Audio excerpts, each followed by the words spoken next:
नमस्ते। मैं हूं डॉक्टर प्रवीण बंसल। आप सबके सामने प्रेजेंट कर रहा हूं पीक प्रोजेक्ट क्लास फर्स्ट से 10th क्लास के लिए। हम लोग अपने बच्चों को स्कूल क्यों भेजते हैं? ताकि हमारा बच्चा पढ़ लिख के बड़ा आदमी बन जाए, साहब बन जाए, अफसर बन जाए। कुछ ऐसा मोटा मोटा आइडिया होता है, या इन शॉर्ट बोलें तो हमारे बच्चे की जो जिंदगी है वो हमारे से ज्यादा अच्छी व्यतीत हो। और हम अपने बच्चों को ज्यादा पढ़ने के लिए क्यों बोलते हैं? ताकि हमारा बच्चा doctor, engineer, lawyer, CA, architect, collector, कुछ तो ऐसे बड़ा आदमी बन जाए तो हमें अच्छा लगेगा। इसके लिए क्या करना पड़ता है? बहुत पढ़ना पड़ता है। और हम लोग परसेंटेज की दौड़ में लगे हुए हैं। मेरे बच्चे के कितने परसेंटेज आए, आपके बच्चों के कितने परसेंटेज आए। पर क्या आपको पता है कि कुछ भी बड़ा आदमी बनना है तो कॉम्पिटिटिव एग्जाम देना पड़ता है, स्पर्धा परीक्षा देनी पड़ती है।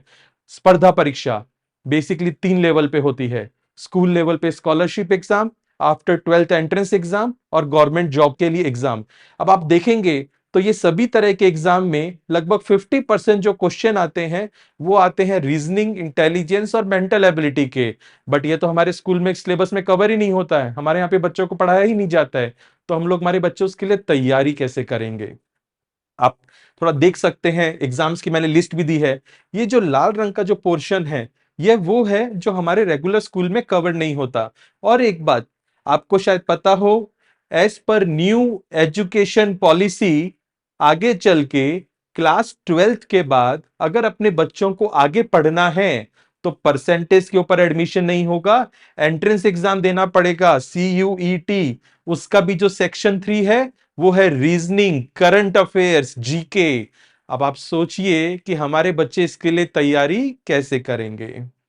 अब हो सकता है आपके दिमाग में आए, भाई हमारा बच्चा तो अभी 6th में है, अभी इतना क्यों बच्चे को टेंशन देना है, बच्चे को पढ़ाई का बोझ क्यों डालना है। एग्री, आपकी बात से मैं पूरी तरह सहमत हूं। लेकिन अगर आप ये चाहते हैं कि आपका बच्चा क्रिकेट बहुत अच्छा खेलता है और आप चाहते हैं कि जब बच्चा बड़ा हो तो इंडियन क्रिकेट टीम में खेले, तो उसके लिए आप बच्चे के 17-18 साल होने की वेट करेंगे या उसकी तैयारी आज से ही कराएंगे? तो सेम थिंग यहां पे है। अगर आप चाहते हैं कि आपका बच्चा आगे चल के बड़ा डॉक्टर, लॉयर, कलेक्टर बने, तो अगर मेहनत थोड़ी आज करेंगे तो आगे के लिए अच्छा रहेगा। इसको हम लोग एक उदाहरण से भी समझ सकते हैं। स्कूल लेवल टूर्नामेंट, आज क्रिकेट में क्या होता है? School level tournament, level 1 school level tournament class 5th में। इसे आप समझ सकते हैं Maharashtra government scholarship exam class 5th का। उसके बाद सेकंड क्या होता है? स्कूल के बाद district level tournament class 8 Maharashtra government scholarship exam. District के बाद क्या आता है? State level tournament class 10th NTSC। State के क्या बाद क्या आता है? नेशनल लेवल टूर्नामेंट, जैसे रणजी ट्रॉफी, हजारे ट्रॉफी। वो आप कंसिडर कर सकते हैं क्लास 12th के बाद जो भी प्रोफेशनल एंट्रेंस एग्जाम होते हैं उसको लेके।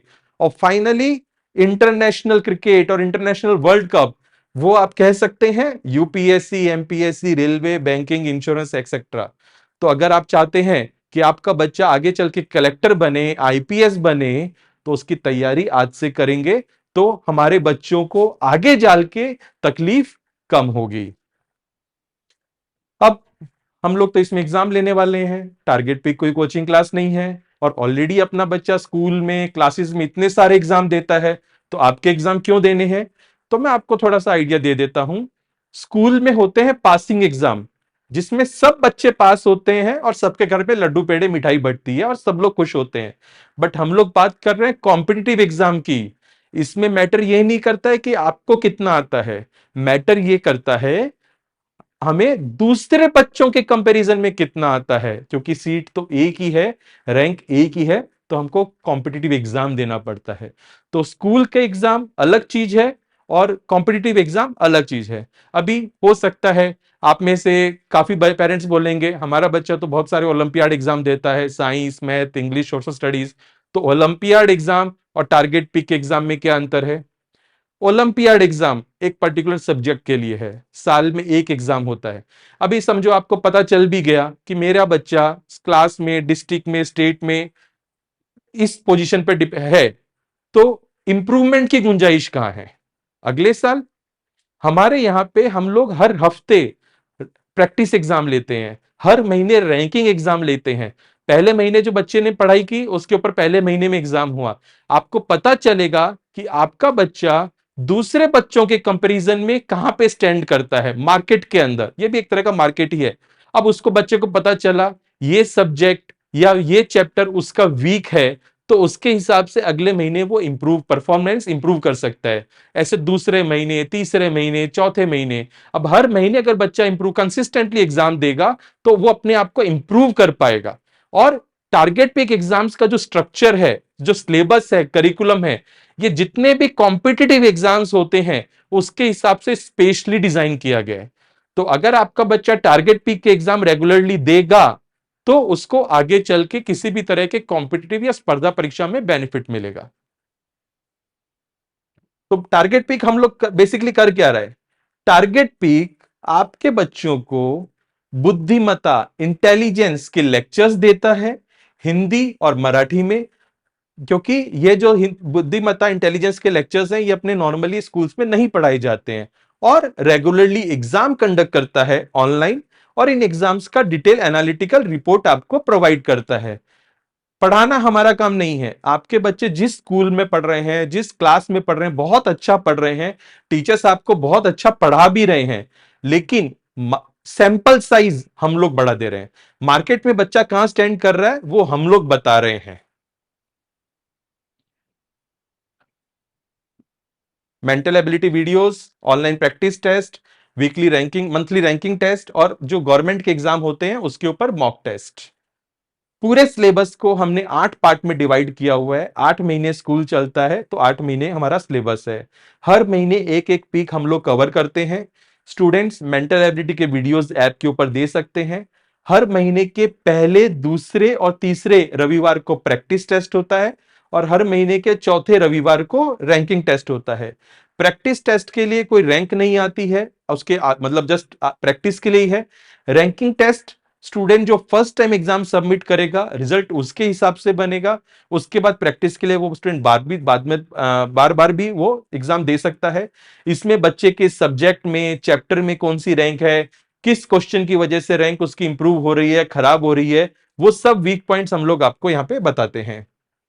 Subjects first to fourth foundation के लिए है, जिसमें हम लोग मैथ्स, ईवीएस और इंग्लिश कवर करते हैं। 5th टू 10th में mental ability, maths, science, English, social studies cover करते हैं, जिसमें एग्जाम्स की लिस्ट जैसे 5th और 8th में Maharashtra government scholarship exam, 6th में एनएनएमएस, 10th में एनटीएससी और होमी बाबा और स्पोकन इंग्लिश, ये हमारा पोर्शन यहां पे कवर हो जाता है।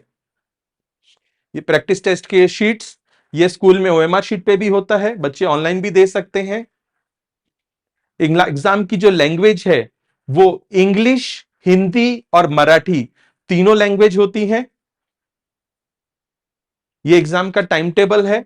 जैसे आप देखेंगे 6 अगस्त को चालू हो रहा है, तो हर महीने के पहले, दूसरे, तीसरे रविवार को प्रैक्टिस टेस्ट होने वाला है। प्रैक्टिस टेस्ट में 5th टू 10th में 25 एमसीक्यूज आते हैं और 1st टू 4th में 10 एमसीक्यूज आते हैं। Then ranking test, main part जो आपको बताएगा कि आपके बच्चे के वीक पॉइंट्स क्या है, गैप्स क्या है, आपके बच्चे को ज्यादा मेहनत कहां पे करने की जरूरत है। तो इसमें 5th टू 10th में 100 एमसीक्यूज, 1st टू 4th में 20 एमसीक्यूज, ये एग्जाम का टाइम टेबल। 8 एग्जाम आप देखेंगे तो जैसे पहला एग्जाम 27 अगस्त, देन 24 सितंबर, हर महीने के आखिरी रविवार को एग्जाम होता है, और लास्ट एग्जाम 25 मार्च 2024 को होने वाला है। एग्जाम का रिजल्ट लगभग इस तरह से आता है, जिसमें बच्चे का सब्जेक्ट में overall ranking, subject wise ranking, chapter wise ranking और क्वेश्चन वाइज तक हम लोग बताते हैं। एग्जाम्पल, अब ये जो स्टूडेंट है, ये आप देखेंगे इसकी स्कोर आया है इसका 154 और इसकी थर्ड रैंक है। थर्ड रैंक मतलब स्टूडेंट काफी अच्छा है। बट सेम स्टूडेंट अगर हम फिजिक्स में जाते हैं, क्वेश्चन नंबर 3, इस स्टूडेंट ने आंसर अटेम्प्ट किया है ए, जो कि 362 बच्चों ने किया है, और इसका राइट आंसर है सी। जो क्वेश्चन 40% बच्चे सही कर रहे हैं, अच्छे स्टूडेंट के लिए यह क्वेश्चन गलत मार्क करना एग्जाम के लिए बिल्कुल भी अच्छा नहीं है। तो ऐसे हर एक क्वेश्चन की हम लोग बच्चे को रिपोर्ट देते हैं, जिसको देख के वो अपना इंप्रूवमेंट कर सकता है। बच्चों के लिए मोटिवेशन फैक्टर क्या है? बच्चों को पढ़ने में टेंशन आती है, तो बच्चों को प्रोत्साहित करने के लिए यहां पे हम लोग, जब बच्चे 8वां एग्जाम दे रहे हैं उसके स्कोर के ऊपर हम लोग प्राइज देते हैं, जिसमें नेशनल लेवल पे फर्स्ट प्राइज है 20,000, second prize 13,000, third prize 7,000, state level पे rank 1 5,000, second 3,000 and third prize 2,000 rupees, and district level पे rank 1 1,500, rank 2 1,000 rupees, rank 3 500 rupees. अगर एक पोजीशन पे कई बच्चे आते हैं तो वो प्राइज मनी उन बच्चों में डिवाइड कर दी जाएगी, और अगर सेम स्कोर पे आता है तो प्रेफरेंस विल बी गिवन जिनका मेंटल एबिलिटी और इंटेलिजेंस में मैक्सिमम स्कोर है। फीस, फर्स्ट क्लास के बच्चों के लिए फीस है 100 रुपीज, सेकंड क्लास के लिए 200, थर्ड क्लास के लिए 300, फोर्थ क्लास के लिए 400, फिफ्थ क्लास के लिए 500, सिक्स क्लास के लिए 600, सेवंथ क्लास के लिए 700, एट्थ क्लास के लिए 800, नाइन्थ क्लास के लिए 900 और 10th क्लास के लिए 1,000 रुपीज। यह जो फीस है यह पूरी एक साल की फीस है, इंक्लूसिव ऑफ जीएसटी। और अधिक जानकारी के लिए टारगेट पीक ऐप आप डाउनलोड करिए और इस प्रोग्राम के लिए बच्चों को रजिस्टर करवाएं। भारत विद्वान बनेगा तभी तो सोने की चिड़िया बनेगा। और अधिक जानकारी के लिए फेसबुक और यूट्यूब पे टारगेट पीक ऐप को फॉलो करें। Happy studying, all the best.